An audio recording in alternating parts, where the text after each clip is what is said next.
Dundant and chalant aren't words. The addition of re and non is necessary for their respective legitimization. This exercise in language calls for the abandonment of traditional grammar. Exodus from narrative structure. That leaves the beginning of this as the end is the beginning, slap and dash to dash and slap, and so on until the end of the reader's attention span. Space after structure is swirled sky blue and universe black, larger than the earth and easier to get lost in. Getting Dundant and chalant, their prefixes, can be as small of a task as typing, or as dramatic in length as this body of text, all paragraphs combined. Sense is not to be made. That's okay though, there are better things to create.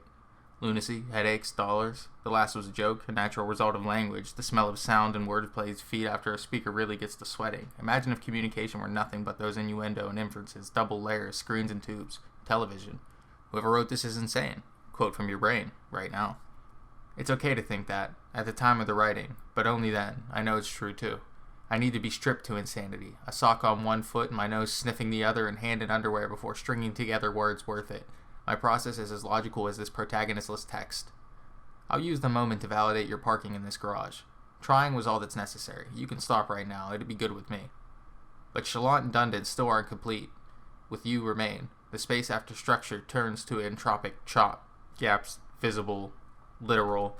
Italics aren't slanted enough to capture the structure of the waves, but they don't need to be. Their feelings, ethereal, impossible to translate, substantiate. Contradictions denotation is a combination of statements, ideas, or features of a situation that are opposed to one another, but the connotation, fuel for this, is more appropriate. The entire thing has fallen through, above the tumbling awareness that is both of us are the rotted remains of an understanding platform. No more hope for that. So let's embrace the happening, do flips and splatter into glorious Rorschach blots. Chalant and Dundant deserve to be on their own. Each conjures its own idea, has a definition even if word processors insist they belong above red squiggles. Synonyms of suspect and singular, without a doubt they'd headline the newest dictionary inductees. The most notable. That's what'll trigger Armageddon. They can't be accepted into the lexicon, belong where we are, in the space after structure. Their qualifying prefixes are as much as a part of them as not. Nonsense, nonsense, nonsense, nonsense. Take the fingers from your ears, stop being so easy to predict. Are you open? Do you remember what was abandoned in the middle of the loop beginning and end? Dundant and chalant, thy mother and father deserve respect. The chant takes spittle from my lips, shorts out what I'm typing on.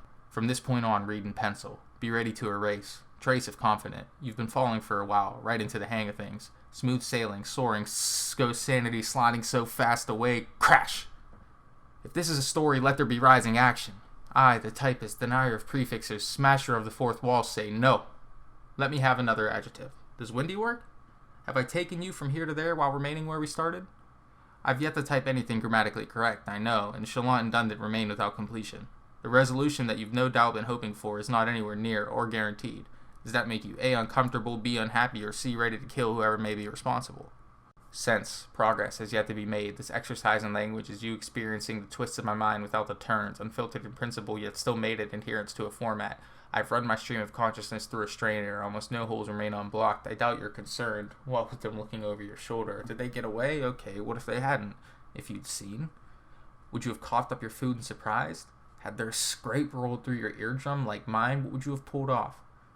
Raise your fist to fight, swing if you want. Matter goes through sounds. The closing off nostrils won't prevent the scent of chalant and Dundant sneaking in. That word smell, library filler, warm mildew, dust, and identified wood permeates skin. Chalant and Dundant aren't words. This thing aren't done. They haven't gotten their prefixes yet, though, and since we've been at the ending this whole time, why are you still around? What is it that you're expecting? A paragraph, I suppose, followed by another page, and then an ending. Can it ever come if I refuse to write it? Does avoiding something in a created world truly keep it from existing? Or does the acknowledgement within avoidance signify an already strong presence? Thinking this way, chalant and Dundant are simultaneously real and not. Schrodinger's words, cat and cardboard box, as we've done, embracing the confusion, has tangled the quantum strings of our minds, thoughts to knots on a toddler's sneakers, one under another, loop-de-loop and pull. Suddenly, Dundant and chalant aren't words. The addition of re and non is necessary for their respective legitimization. This exercise in language calls for the abandonment of traditional grammar. Exodus from narrative structure.